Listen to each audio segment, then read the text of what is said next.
Hello everyone, it's Seji, and today I will be talking about all the things that I read in February. So I hosted the Blacklit Challenge and I was really optimistic at the start. I was like, yeah, I'm gonna read so much stuff, and then I realized that I also had to actually host and make content and just keep the readathon going. So that took a lot of time, and so I ended up reading not that much this month, but I hope that the people who participated in the Blacklit Challenge had a nice time. I enjoyed myself. It was loads of fun talking to everyone, and I just learnt a lot during that month.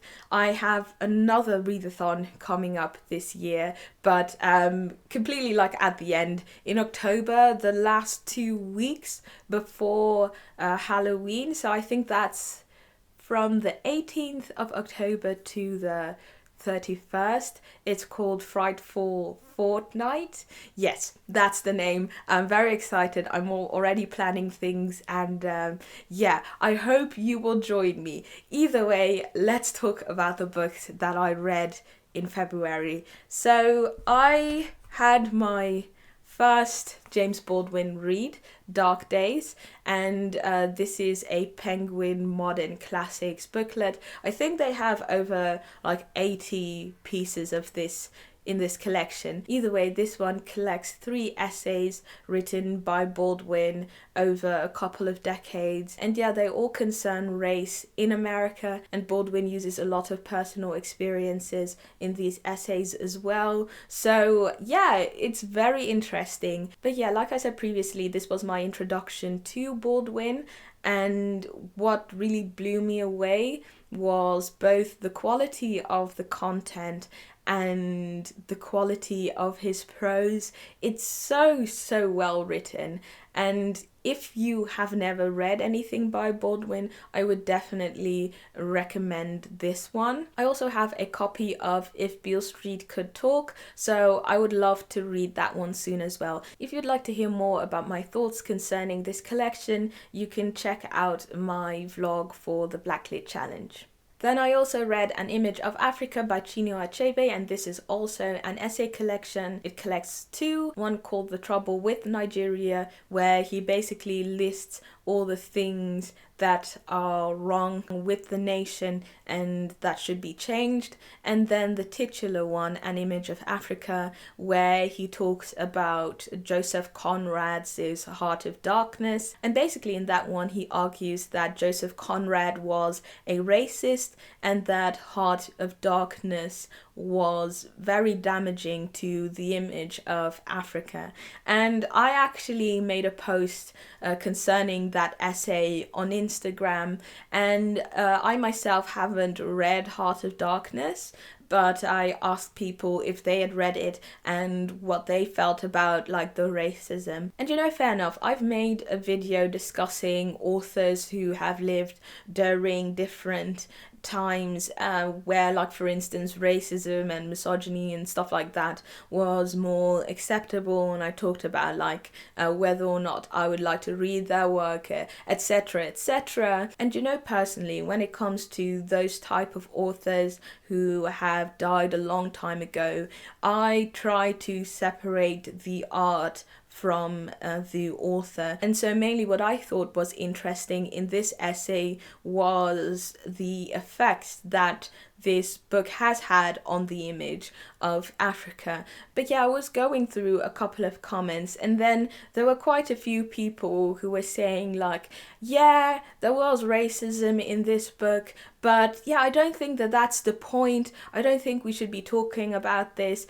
And that is kind of the point where I disagree, because I don't think it's good to say okay, we are not going to discuss this certain aspect of this piece of work, work, because that's not the purpose of the story. And first of all, like, what a piece of work can have multiple functions, and many people can have different ideas on what exactly those functions are. So that in the first place. And in the second place, I think it can be very harmful once you decide to close off discussions on specific areas of a piece of work. I mean, having that freedom to talk about every single thing about a piece of work is something that is very awesome and can provide a lot of insight. So why would you try and prevent that? Like I said, I haven't read Heart of Darkness, but this essay does include some passages of the novella, and you can just already see that the character building when it comes to these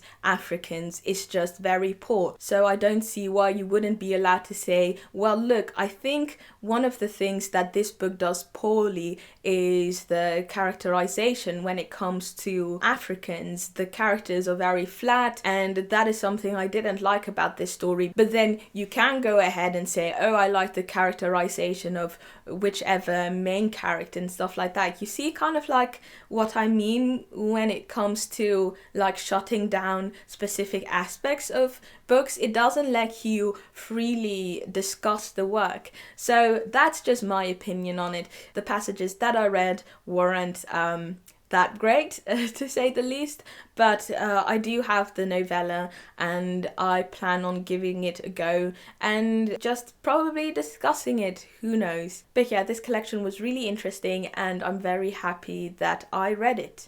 Moving on, I read Sharks in the Time of Saviors by Kauai Strong Washburn, and this is a Hawaiian family saga and it was so good. This was really good. It also infuses some Hawaiian lore. So the story kind of like starts off with this boy named Nainoa Flores in 1995.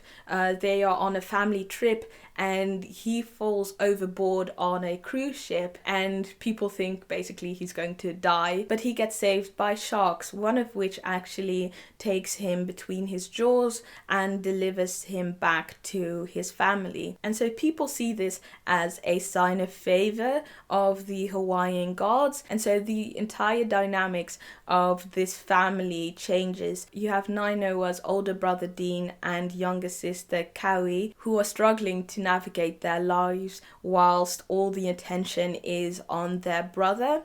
And yeah, it's just, there's so much in this book to unpack. I mean, you have the family dynamics, of course, you have the experience of immigrants. The three siblings actually decide to study in mainland US, and so you also have this clash between Hawaiian reality and Western reality. And yeah, like I said, there's so much to unpack here. It's actually quite a long read. It has little under 400 pages, but it's definitely worth your time. I definitely took my time reading this also because, like I said, it is a Hawaiian family saga, so I did have to do some research on Hawaiian culture and things like that. I also got the chance to interview Kauai, which was great. I had such a fun time talking to him, so that will be up soon, or maybe it is already up, who knows. But yeah, would definitely recommend this book. Then I also read one comic book, Victor LaValle's Destroyer, and this is a sort of reimagining of Frankenstein. You have this boy who got killed by a cop, and his mother, Dr. Baker, manages to bring him back to life as this sort of new Frankenstein. And you also have like the original Frankenstein monster who is trying to kill people. I don't know, I'm a bit confused on the plot. If you want to have like more concise thoughts around this comic, I did a vlog at the start of February. The back has a synopsis as well, but I felt that that was like completely different from the comic. Like, for instance, it says that Dr. Baker is a descendant of the Frankenstein family, but I don't really think that that's very clear in the comic, and like other things, it was just really confusing to me. But I do think that like the kernel of this story was good and interesting. I definitely was entertained, and I also like the art style. So yeah, that's all I had to say with regards to this comic. And then finally, I read The Death of Vivek Oji by Akwaeke Emezi, and I was gifted this by Riverhead Books. This book comes out in August, and it will be the third book of Emezi to be published, and I'm really excited for this book to come out. You can definitely expect to see this book more frequently on this channel, because it is actually now